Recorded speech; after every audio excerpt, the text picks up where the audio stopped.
ಈ ಕುಡಿಯೋರಿಗೊಂದು ಮಾತು ಹೇಳ್ತೀನ್ರಿ, ನೀನೇನೋ ಕುಡ್ದು ಕುಡ್ದು ಕುಡ್ದು ಒಂದಿನ ಸತ್ತೋಗ್ತೀಯಾ. ನಿನ್ನನ್ನೇ ನಂಬಿಕೊಂಡು ನಿನ್ನ ಹೆಂಡತಿ ಜೀವನ ಮಾಡ್ತಾ ಇದ್ದಾಳೆ, ನಿನ್ನನ್ನೇ ನಂಬಿಕೊಂಡು ನಿನ್ನ ಮಕ್ಕಳು ಜೀವನ ಮಾಡ್ತಾ ಇದ್ದಾರೆ. ನಾಳೆ ಕುಡ್ದು ಕುಡ್ದು ಕುಡ್ದು ಒಂದಿನ ಸತ್ತೋದ್ರೆ ಆ ಹೆಂಡತಿ ನೋಡೋರು ಯಾರು? ಆ ಮಕ್ಕಳು ನೋಡೋರು ಯಾರು?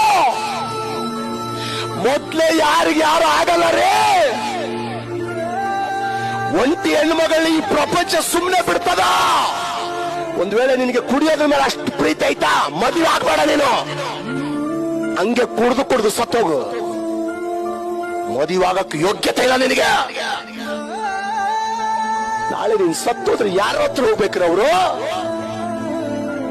ಅರ್ಥ ಮಾಡ್ಕೊ. ಇವತ್ತಾದ್ರೂ ದೇವ್ರು ನಿನ್ ಜೊತೆ ಮಾತಾಡ್ತಾ ಇದ್ದಾನೆ. ಇವತ್ತು ಬದಲಾದ್ರೆ ಒಳ್ಳೇದು, ಚೇಂಜ್ ಆದ್ರೆ ಒಳ್ಳೇದು.